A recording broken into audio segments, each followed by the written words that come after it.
G'day folks, another gold prospector here. I'm back. I've made my drive to Queensland and back again. Well, I drove up there, I flew home. So it's been a week and a half since I've been out on the creek, so I was itching, and here I am. Let me show you what I'm up to. Alrighty, so I am, let's see if we can get some room here for you. Just working a slate crack here. There's quite a few of them in a row here, so I just started at this one. It's not massively deep, but it's deep enough. And I'll show you what we ended up with. I've pumped it right out, it's dead clean. So that's okay, you know, for a little crack like that. So I might just keep working on. I've got quite a few here, all the way sort of down through there. Yeah. Beautiful, quiet morning. I actually just ran into a subscriber on the creek. We might catch up with him soon, actually. He's upstream a little from me now, but yeah. Let's get some gold, because I'm certainly itching to fill the snuffer bottle today, that's for sure. There's a bit of a tease driving up through New South Wales, through the middle, all the goldfields I drove through, and purposely didn't take a pan or detector with me, because I'd still be on my way to Queensland if I did that. So I purposely didn't take them. But yeah, I'll catch you soon. Back again, guys. I made a little move from where I was. I did 2 more crevices there and got not a lot, so I've moved downstream. I've got this slate bedrock sticking out here, so I've just started. I cleared a lot of overburden to get down to some material just in there. I'm nowhere near the bottom yet, and I'll show you what we've ended up with.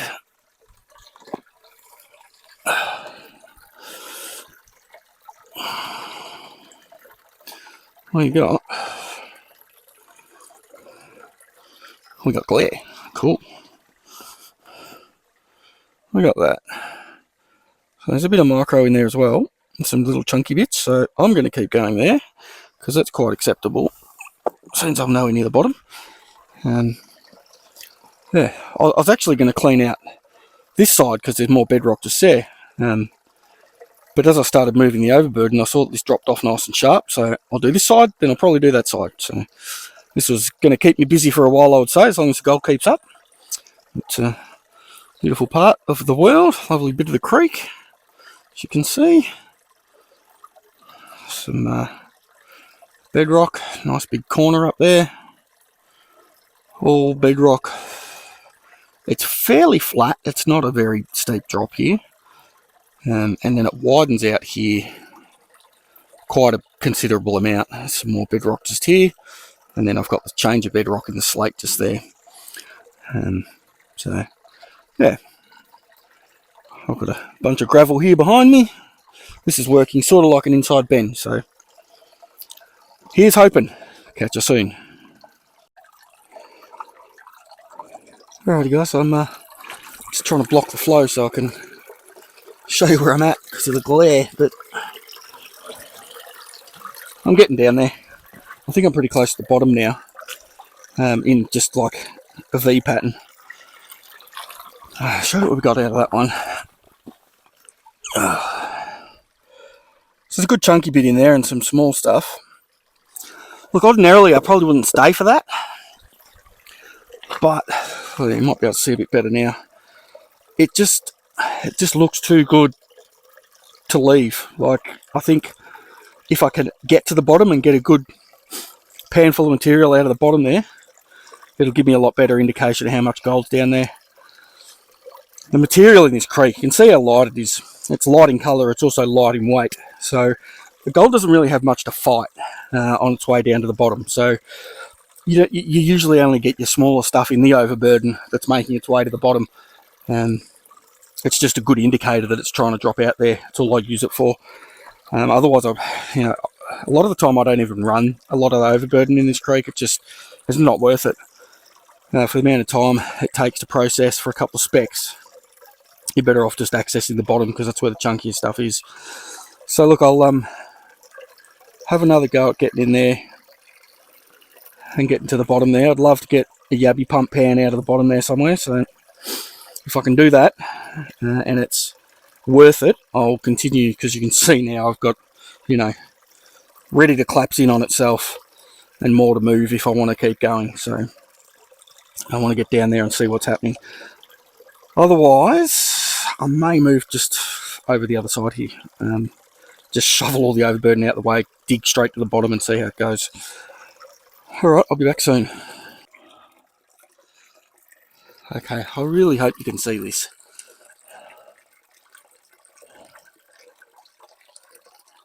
It's about as good as it gets down there for cleanliness and gold trappiness. For a rather disappointing result. There's a nice bit in there, but I wanted 10 of them, and there ain't. There only one, and some little bits. So it can get stuffed. So can that bit. I'm not doing that. That one's now annoyed me. I've got a dirty great big pile to push back in my hole, and I'm going to make a move. Beautiful day, sun's out, lovely morning. Not a breath of wind. See you soon. Well, as you can probably work out, I'm at a different creek. Wasn't the greatest plan of all time. I've lost a couple of hours and there's no bloody water. I've done literally kilometres of this creek and could not even find a puddle. So I had to drive, and I found this disgusting, like, it is rank. It's rank. And that's it. It's only just deep enough for the pan. So, on the back edge of this bedrock, I dug this out. There was chunky bedrocky bits in there as well that came with it, and all blue clay, so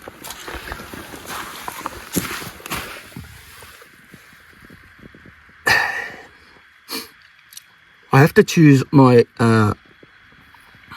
spots wisely, because you're probably only going to get 4 or 5 pans out of that puddle before it's just slop and you can't pan it and you just lose gold.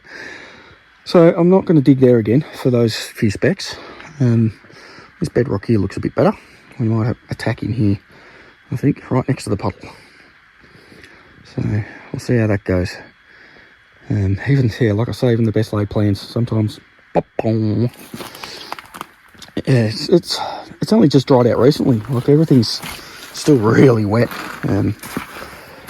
So I missed it by a couple of days, but oh well, these things happen. Alrighty, I'll see you soon. Alright, I took this out and got down into the clay and got a pan full of goop and then yabby pumped as well. So I've just panned it down and down to the concentrates and then just yabby pumped on top. As you can see, my puddle is now muddle. It's not really usable anymore, which of course is always the way when you get pan of the day. Like, by a long way, it's the best pan I've had all day. But I risk losing gold trying to pan in that, because it's the consistency is of a dare iced coffee, or thicker dare iced coffee on a 40-degree day on the front seat of the car. Gluggy. So I don't see any water in my is some down there? Maybe. I'm gonna chuck some stuff together and do another, hopefully only 30 or 40 metre leapfrog, and find another puddle and go from there. I will see you soon. I found another panning puddle, just surrounded by sand. So I did find this, which I thought was just a rock next to a log. It turned out to be bedrock. It's long, jammed down there, with all sorts of goodies on the outside edges. Like yummy stuff, if you're into mud full of gravel, clay, which I am. I like it. I don't know if it's pan of the day. I think it's definitely spec can of the day. glare? I don't know if I've got any glare, it's nearly dark. So, not bad. I'm thinking I've probably got water and daylight, because the sun's gone now down behind there. Water and daylight for one more pan, because it takes quite some time to process this stuff. What do we got? Grab some for you. It's that.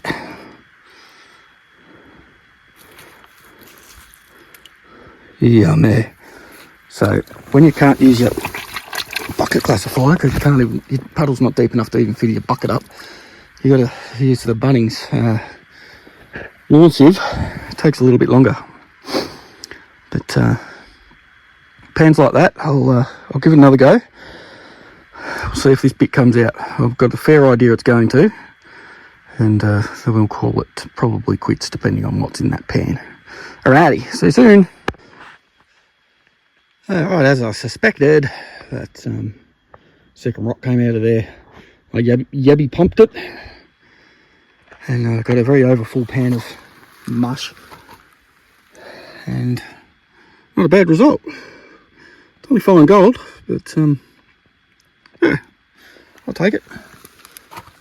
And that'll be the last one, because it's the phone's not going to show you, but she's pretty dark.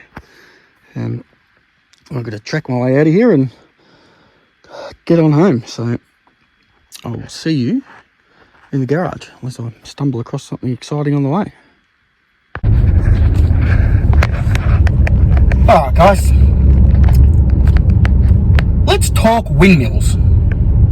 You know, those energy saving or whatever they're called, you know, carbon neutralizing windmills. If you haven't got yourself accustomed to our windmills, do yourself a favour, jump on Google Earth and check out some of the locations they're putting these windmills. One is, check out Jurukai GPA up in Warwick Goldfields. Then check out New South Wales Central Goldfields. And explain to me, or maybe just take into consideration, that to get one of these windmills into its location, you need to excavate a 50-metre wide road to its point. Now, when they're installing these on hilltops, generally hilltops in Australia, they've got trees on them, yeah? So, to get these windmills in location, we're bulldozing thousands of trees, gum trees, thousands of them. Like these windmill roads go for kilometres and kilometres through the bush, and then each one branches off, and then there's a big pad bulldozed for it. And now before you think, Andrew, they're going to replant all those trees, they can't. Because if you want to get maintenance done on that windmill, you still need the road. These things only last, I don't know, 5 years or something, and they're cooked, maybe 10. So they're going to replace them. So these roads are going to stay there. These literally 4-lane wide freeways running through the Australian bush. So to produce less carbon, we're killing the only living thing on Earth that breathes carbon, yeah? Is it just me, or is that a little bit backwards?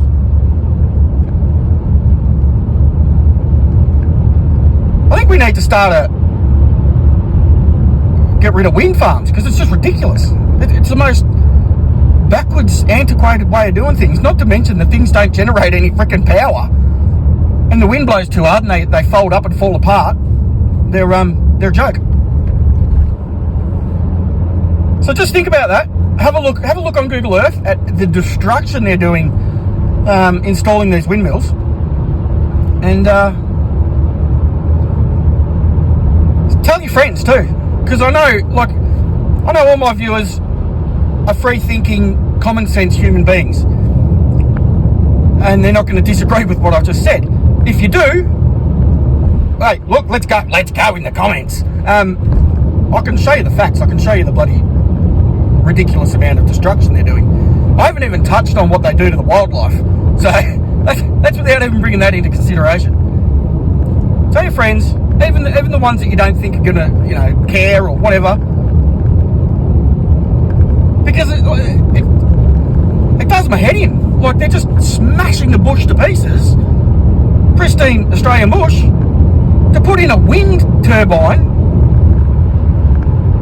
It's just stupid to stop carbon. Come on. Hello. How many trees have been killed for this carbon-saving wind farm? Well, hang on. How long until it's neutral with the trees that were killed to put it there in the first place? Probably has to run for its entire life to replace the trees that were killed to put it there. We've got to stop this bullshit that's going on in this country. It's beyond a joke. Anyway, there's my rant. If you fast forwarded through it, I'll be in the shed in a minute and we'll do a weigh-in. See you soon. There is a look at today's gold. Let's get it on the scales. Okay, welcome to the echoey garage, because it's now pretty much empty. Put this on the scales. I plan to get out a few more times, obviously, before I head up to Queensland, so I've got a couple of things planned that I want to get done, so keep your eyes peeled, and there should be some more videos soon. What do we got here? I reckon maybe a 0.38. I'm telling you, I did not put that on the scales first. That is the first time I've weighed it. I'm not joking. That's probably the first time I've ever got the weight right too. Wicked. Thanks for watching, guys. I'll catch you on the next one.